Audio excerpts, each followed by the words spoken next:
और बीजेपी विधायक पन्नालाल शाक्य के विवादित बयान को लेकर कांग्रेस ने बीजेपी पर निशाना साधा है। कांग्रेस ने आरोप लगाया कि विधायक के बयान से बीजेपी की सोच सामने आ रही है। कांग्रेस का कहना है कि बीजेपी और संघ ने कभी महिलाओं को सम्मान और अधिकार नहीं दिया, साथ ही विवादित बयान देने वालों पर कार्रवाई नहीं करने का भी आरोप लगाया है।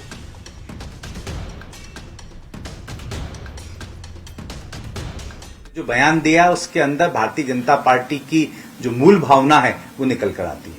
आरएसएस उनका मुख्य संगठन है।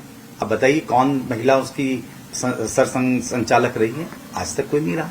नारी सम्मान की वो बात करते हैं, लेकिन नारी सम्मान उन्होंने कब किया? एक तरफ कांग्रेस पार्टी है, देश की प्रथम प्रधानमंत्री से लेकर प्रथम राष्ट्रपति से लेकर तमाम प्रथम लोकसभा अध्यक्ष से लेकर तमाम जगह महिलाओं को उन्होंने आगे बढ़ाया। चाहे रिजर्वेशन बिल लेकर उस समय जब आए थे, पंचायती राज व्यवस्थाएं जब लेकर आए तो महिलाओं को आगे बढ़ाया। ये सिर्फ प्रोपोगंडा फैलाते हैं, उनकी भलाई के लिए काम नहीं करते। और अब आपको बीजेपी विधायक पन्नालाल शाक्य का वो बयान भी सुनाते हैं जिसे लेकर कांग्रेस हमलावर है।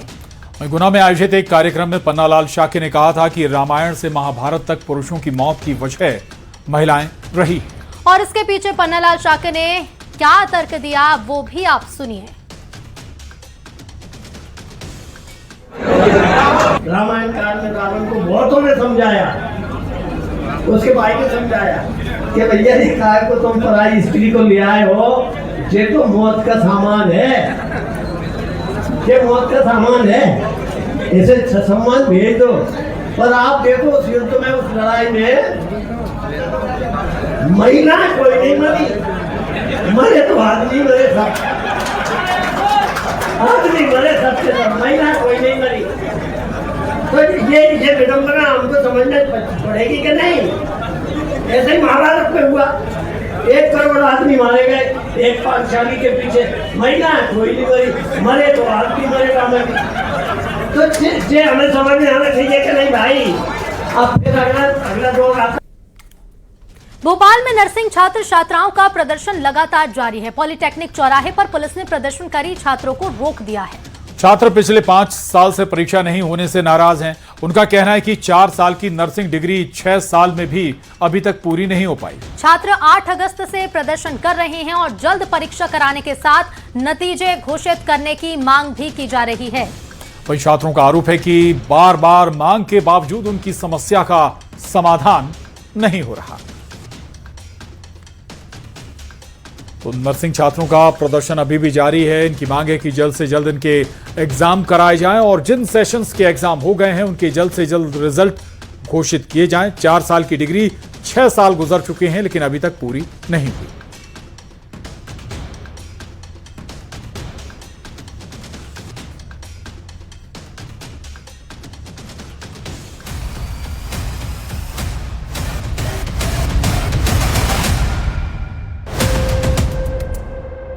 भारी आक्रोश, आंखों में आंसू, ये हैं नर्सिंग के छात्र जो बीते 6 साल से परेशान हैं। ना परीक्षाएं हुई हैं और ना ही रिजल्ट आया है। जब डिग्री नहीं होगी तो कैसे नौकरी मिलेगी, ये ही व्यथा और दुख इन नर्सिंग छात्रों का है। राजधानी भोपाल में नर्सिंग छात्रों का प्रदर्शन जारी है। प्रदेश के कई जिलों से आए हजारों नर्सिंग छात्र छात्राओं ने सोमवार को भोपाल के नीलम पार्क में राज्य स्तरीय धरना प्रदर्शन किया। छात्रों का आरोप है कि नर्सिंग शिक्षा से जुड़ी अनियमितताओं और न्यायिक प्रक्रिया के कारण उनका भविष्य पिछले करीब 6 साल से प्रभावित है।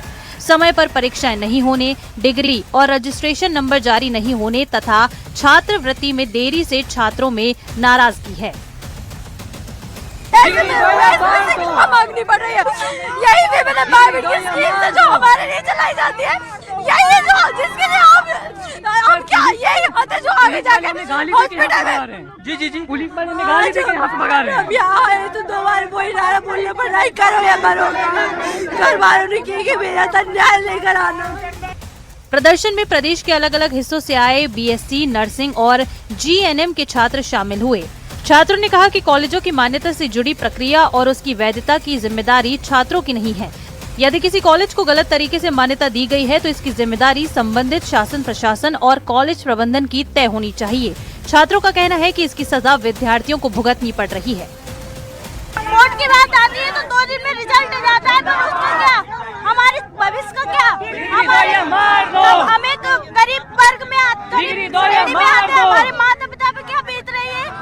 अब आप ये बताइए, भोपाल नहीं छोड़ेंगे जब तक आपकी बात नहीं बिल्कुल नहीं छोड़ेंगे सर। या तो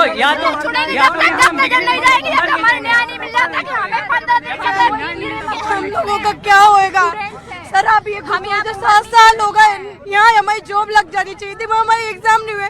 हम कल से हमारी प्रॉब्लम तो समझो, हम किसी के क्या मुंह दिखाएंगे कि हम पढ़ने के लिए बाहर निकले थे। प्रदेश के 30,000 से ज्यादा छात्र हैं जो पिछले 5-6 सालों से एक ही क्लास में हैं और इनकी प्रशासन से केवल एक ही मांग है कि इनकी परीक्षा कराई जाए, इनका परिणाम घोषित किया जाए और जब तक इनकी मांगे नहीं मानी जाती हैं तब तक वो राजधानी भोपाल को नहीं छोड़ेंगे। आपको बता दें, नर्सिंग छात्र पिछले 5 साल से परीक्षा नहीं लेने से नाराज हैं। छात्रों की ओर से नतीजे जल्द घोषित करने की मांग है। 8 अगस्त से नर्सिंग छात्र अपनी मांग को लेकर प्रदर्शन कर रहे हैं। भोपाल से न्यूज़ 18 के लिए शिवकांत आचार्य के साथ ब्यूरो रिपोर्ट।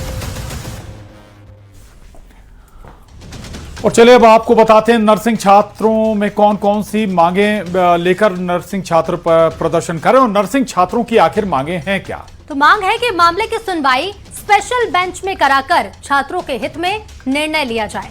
साथ ही बीएससी नर्सिंग और जीएनएम छात्रों की परीक्षाएं जल्द से जल्द कराई जाएं। इसके अलावा बैच 2020-21 के छात्रों को डिग्री और रजिस्ट्रेशन नंबर भी दिया जाए। दिसंबर 2026 तक डिग्री और रजिस्ट्रेशन नंबर छात्रों को मिल जाना चाहिए, ये मांग की गई है।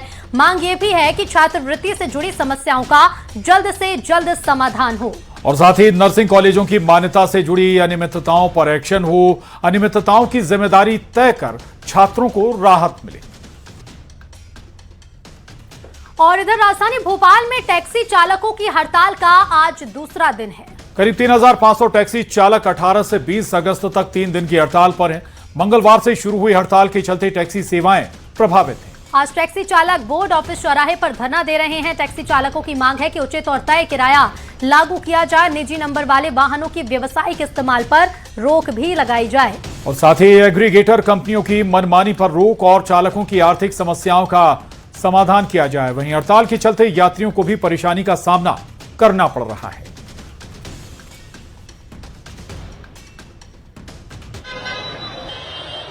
तो होना चाहिए क्योंकि आज से 2 साल पहले हम जिस जगह जाते थे उस जगह के करीब 150-200 रुपए पे करने होते थे, आज 70-80 रुपए भी ले रही कंपनी।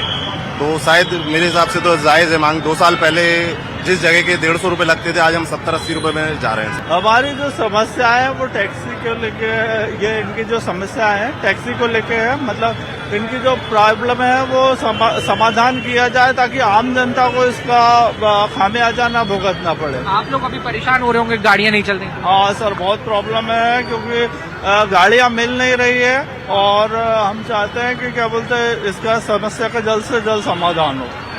राजधानी भोपाल में आज करीब 3500 टैक्सियों के पहिए जो है वो थम गए हैं। पिछले 2 दिन से लगातार टैक्सी ड्राइवर्स की जो हड़ताल है वो जारी है। आज दूसरा दिन है और कल तीसरा दिन है। 3 दिन की हड़ताल का आह्वान किया गया था। इनकी मुख्य मांग ये है कि बेस फेयर जो है वो तय किया जाए। इसके साथ ही एग्रीगेटर कंपनीज की जो मनमानी है वो पूरी तरीके से बंद हो।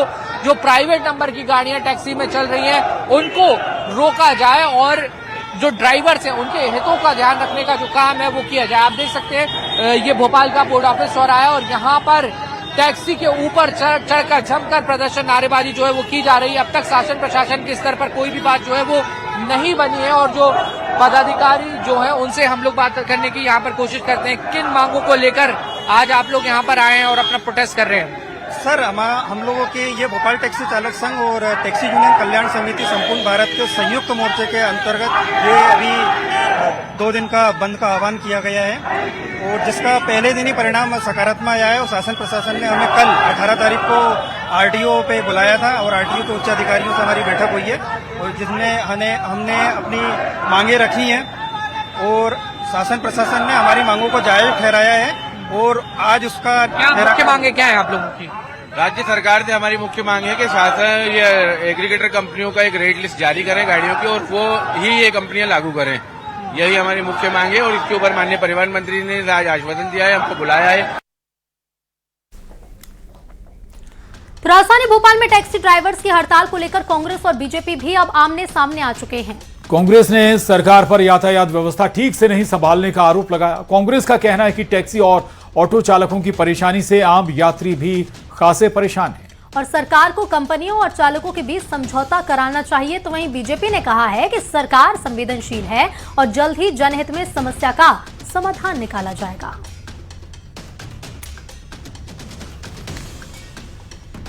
क्योंकि मेट्रो को ग्राहक नहीं मिल रहे और जिन पे ग्राहक जाते हैं यानी वो ऑटो और टैक्सी, उनको आप सुचारू रूप से चलाने के एक नियम कायदे कानून नहीं बना पा रहे हैं। लड़ाई उन बड़ी कंपनियों की और ऑटो टैक्सी ड्राइवर्स की है, क्योंकि रेट का डिफरेंस है और उसका खामियाजा कौन भुगत रहा है? जनता भुगत रही है। और वो आम आदमी भुगत रहा है जो सुबह दफ्तर जाना चाहता है, वो बच्चे भुगत रहे हैं जो स्कूल जाना चाहते हैं, वो महिलाएं भुगत रही हैं जो कामकाजी महिलाएं। इन सारी चीजों की समस्याओं का एक ही समाधान है, सरकार बैठ के दोनों पक्षों के बीच में बैठ के एक मानक तय कर दे, समस्या का समाधान हो। टैक्सी ड्राइवर्स ने जो अपनी मांगे रखी हैं उन पे सरकार बहुत गंभीरता से विचार करके जो भी उचित चीज होगी उस तरह से उसको किया जाएगा।